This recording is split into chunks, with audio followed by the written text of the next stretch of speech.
Nico, tell us about yourself and how many followers do you have? So first things first, my name's Nico. Name's actually Nikolai, and I'm Ukrainian, but here in America I go by Nico, and that's perfectly fine. But right now I think I'm sitting on about 1.2 or 1.3 million followers across all my platforms. And when I say all my platforms, I mean YouTube, TikTok, Instagram, and that's not one platform with the same name, and that's not going over with the same name to another platform. That's having a travel channel, having a construction channel, that's having a YouTube channel, that's having, Instagram, TikToks, you name it. It's all different stuff. And so I guess you could say there's a lot of personalities to Nico, and essentially there's this part of me that just loves being able to be involved in all these different things without saying, if you follow me here, this is what I do. This is who I am as a person, and you have to enjoy this version of Nico. No, there's 5 different versions of Nico. Do you like building? You like DIY? Well, come over to Nico's Property Show. You want to travel the world? Come over to Back to Life on YouTube.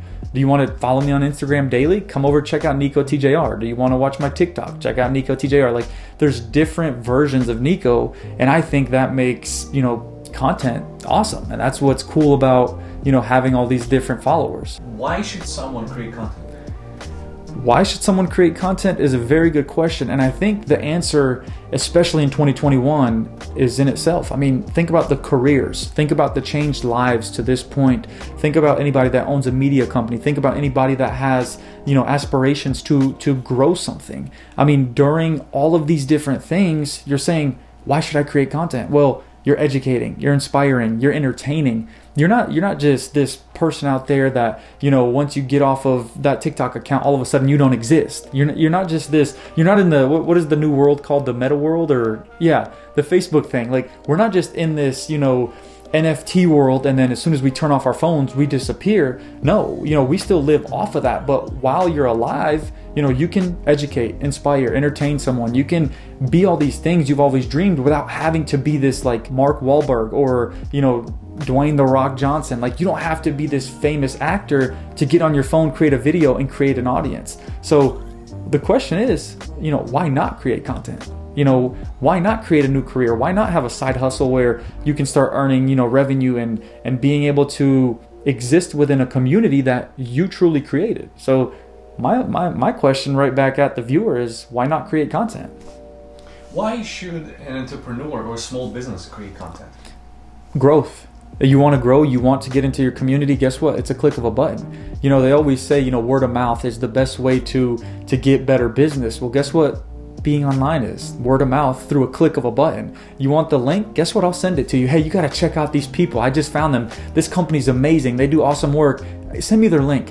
Let me go through their pictures. Let me check you don't have to go and talk to someone and spend, 4 hours of your day researching a company anymore. It's right there. It's at the click of a button. You're the end user wanting that company, and all of a sudden, all you got to do is check them out online, and it takes 30 seconds. What if a company doesn't create content? I think they're hurting themselves. I think there's a lot of value in content creation, and it doesn't have to be, like a influencer creation. It can be as a company. It can be, hey, this is what we provide. You don't have to spend $10,000, $20,000, $30,000 on a video that's going to be shot for, a full day and then shown for 20 seconds on the TV. Now you can hire someone full time for $30,000 to make videos every single day with an iPhone or whatever phone you have, or a camera. And all of a sudden you have a full-time employee creating content every single day, and people work for that amount for companies all the time. Even, it could be a part-time employee. So companies are hurting themselves if they're not into content creation. So is it quality or is it quantity that really matters? I think there's a fine balance. You could all of a sudden be like, oh, if we don't put out the best content, if we don't put out the best, I got to shoot in 4K, I've got to do this, I've got to do that, and not calling anybody out specifically, but all of a sudden you become crippled by professionalism. You become crippled by quality when all you got to do is film, pull out your phone, shoot that video, and post it. Because I'll be honest with you, typically the videos that go viral are the ones you never expected to go viral. So you go online, you post a video as a company, obviously with, you know, the right things being said and all this different stuff. You don't want it to just be the wrong information, but as long as you're putting out your best foot forward and doing things like that, and you put out that content, all of a sudden, all that professionalism, everything goes out the window because people are on their phones wanting to be entertained right away. Give it to them. You know, the people want it, deliver. Professional camera or phone, how much should I spend on the camera? How much does the cell phone cost? $1,300. This iPhone 13 Pro Max. I have the same cinema camera that, you know, some cameras out here, the DSLRs and everything like that. I think that as long as you have a cell phone, I think that as long as someone has access to a smart device, an iPad, I mean, an Android tablet or a phone, like it doesn't matter. Cameras are crazy nowadays. You can shoot 4K on this. You can literally make movies. You got the cinematic version of a camera on here, which is crazy. So I don't think there's the right amount. I don't think there's the right camera. I think it's grab what you have, utilize the tool that's in your hand, and make it happen. It's about content. It's not about the camera. Everyone has a camera in their phone. Literally. I want to create content, but something stops me from doing it. What is it? Insecurities, maybe. You know, dealing with someone's going to judge me. But in one of my books, actually, that I wrote called "Stop Beating Yourself Up," I always talk about how you go, and here it is. Stop beating yourself up. You know, dead center. Check it out on Amazon by Nikotjr Jr. And what I always say is, people will judge themselves more than anybody else will judge. When I walk up and I see you, I don't automatically think, oh, his ears are a little big or his hair's out of place. I say, oh, there's my friend, you know, I want to talk to him. But when we see something of ourselves, all of a sudden it's, oh, I'm a little bit too big. I could lose a little bit of weight. My face is a little too thick. No, honestly, no one cares besides you. So it's all about insecurities for me. And once you can overcome those, which is not easy, I promise you, it is not easy to overcome insecurities just all of a sudden. But when you sit there and you go, I'm fine. I don't have to worry about what someone's going to think, because someone's watching this for the content, not necessarily the person in the camera space. So insecurities are a big thing. And once you can start overcoming those, content becomes easy. What's more important, to be professional or be genuine in the video? Genuine, all day, every day. Obviously, if you're dealing with corporations, obviously if you're dealing with big companies, even small companies for that matter, being professional is for an office, for a setting where you need to be professional. When you're on, you know, set, let's say doing a movie or whatever it is, would you say those actors are not being professional because they're at some restaurant, you know, doing whatever it is and talking like this and talking like that? They're professionals in their professional setting being unprofessional. So what are you going to say about that? But all of a sudden we get into this space where we're like, oh, I can't say that on camera because someone might see it. Well, guess what? People say that off camera to their kids, to their wives, to their husbands, you know, whatever it is. You're just being yourself. You're not being somebody else. It's not about professionalism at that point. It's just be yourself, be genuine, and the content will carry itself. Any advice to someone who's just starting out? I always say this, and this is one of those things where I don't even like wearing Nike that much, but I love their motto. It's just do it. Pull out that camera, pull out that cell phone, pull out whatever it is you have, and just start filming. I mean, at the end of the day, it's content. Everything. I mean, sitting in this room right now talking, it's content. You know, someone's going to find it, you know, valuable. Someone's going to want to watch it. Someone's going to say, wow, I need to just do it. And they're going to pull out their phone, they're going to post something, and it's going to go viral. That's the crazy thing about today's world. In 2021, you've got TikTok, Instagram, Twitter, Facebook, Vimeo. There's so many more. I don't even know. I mean, heck, you can start doing stuff on WhatsApp, like on messaging devices, Snapchat. I mean, you name it, it's out there. There's platforms that you post a video, even on accident. You're like, let me just post this for my friends. All of a sudden, 1 million people watched it, and you're this star. Why not? You know, just do it. That's the biggest thing. Biggest piece of advice for anybody wanting to get into creating content is just do it. Don't think too much. Once you start thinking, you overthink, and all of a sudden it's never good enough. Just do it. What platform should I start with, or should I be on? I'm a big fan of TikTok. Right now, TikTok is the way to do it.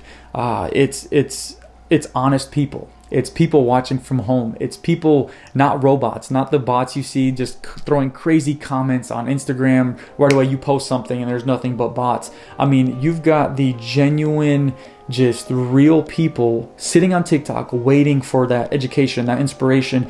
And what I love about TikTok is that you're not just getting on there to watch people dance or laugh or be funny.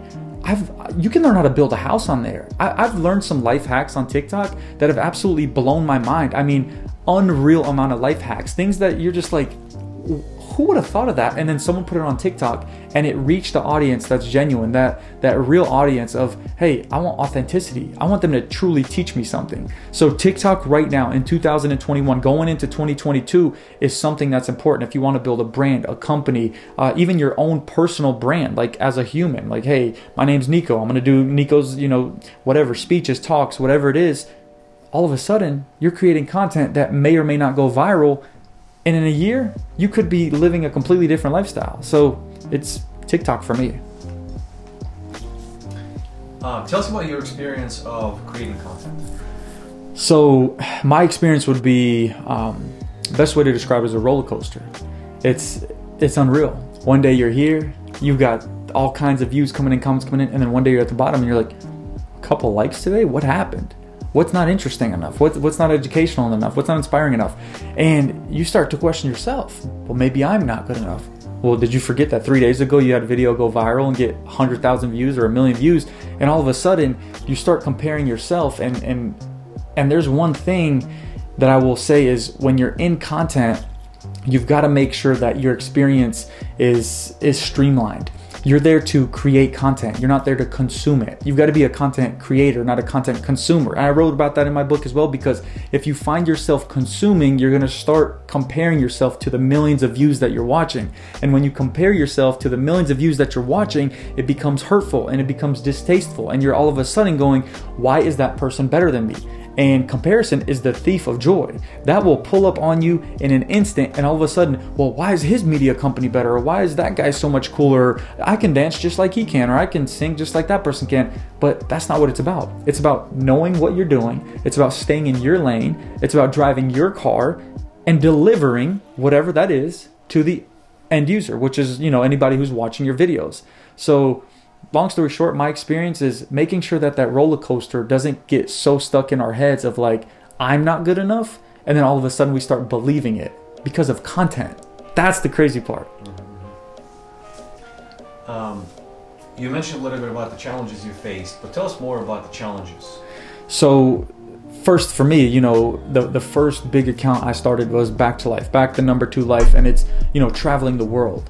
I've gone to about 15 different countries at this point. I went to, let's say I started in Hawaii, I went to Italy, then I went to Mexico, I went to Indonesia, which is Bali, then I went to the Philippines, Thailand, Sri Lanka, UAE, I went to Dubai and Abu Dhabi, then I went to Oman, then I went to India, then I went to Ukraine, then I went to Greece.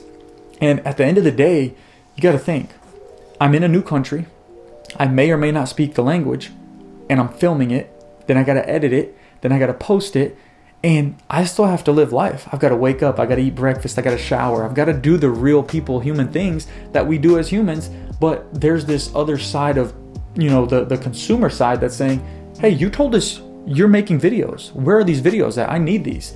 And if you don't deliver, that's a lot of pressure. All of a sudden the comments are like, wow, I thought you were different. And you created this community, so you do owe them something. You don't just stop one day because you want to, you share that. You talk about that with your community. Hey, I need to take a break. I need to do this. But I do find myself in that position sometimes as well, where you're thinking about all these different things and you're doing so many different things. Hence here I am on another show. And all of a sudden you're like, I don't want to do any of it.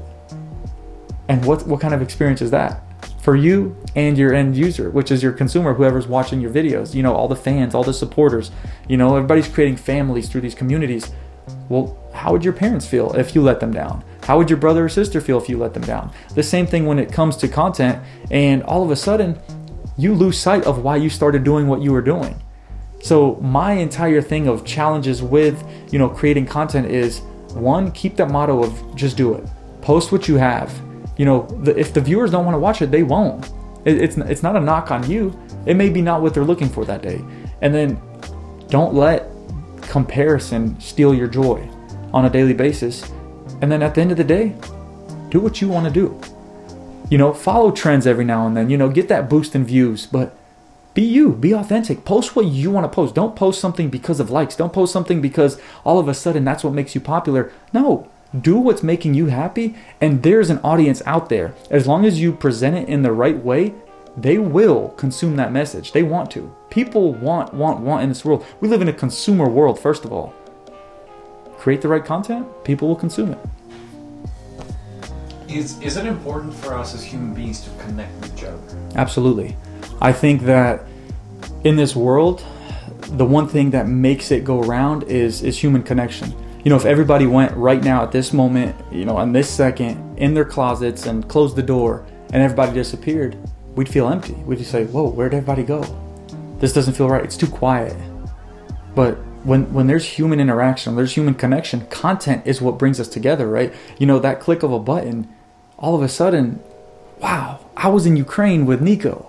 I went to Greece with Nico. I went to India with Nico. I went to Dubai with Nico. And they're like, who the heck is Nico? You didn't go anywhere. Yes, I did. He went here and he went here and he did this and he does that. And all of a sudden, you're in the car with me in Kerala, India, or you're in the car with me in, Ternopil, Ukraine. And then back in Chattanooga, Tennessee, where I'm from. And all of a sudden, we're connected. So I think that, networking, human relationships, I think people in general lose sight of we actually need people. We get so used to seeing it on a computer screen or a phone that we become numb to it when it's real.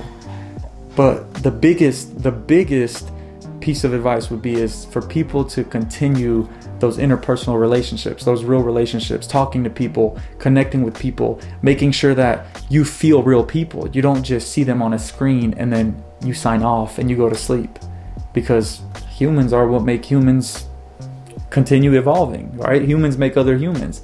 We got to keep that interpersonal connection going if we want to continue living in this world. So in Japan, there's this word, it's called Ikigai. It's desire to live, or something that wakes you up in the morning. What's your Ikigai? I would have to say serving people, whether it's through my job, my career, whether it's through content, whether it's through seeing someone asking for something on the side of the road, needing some food or a little bit of help. I think when we're humble to the point of being a servant, no matter what level you are in life, no matter how much money you have, no matter if you're a millionaire, billionaire, or a dollar in your bank account, being able to serve and being in that humble space and just being kind and having empathy for others and showing people that you care is what wakes me up in the morning. It puts a smile on my face knowing that I can go change the trajectory of someone else's life. So being able to serve throughout all of these different things that I do, knowing that I can put a smile on somebody's face, and that's what keeps me going. I mean, that's where the real raw emotion comes from. Yeah. Any advice to? I think I mentioned a little bit about it. Anything you want to add? I think just don't overthink it. Literally, that's the best thing I can say is don't overthink it. Once you overthink it, you might as well just cross it out. Go on to the next thing. If you start overthinking, you put yourself back, and we judge ourselves more than anyone ever will. So don't overthink it. Just do it, and you never know where life will take you. Peace out.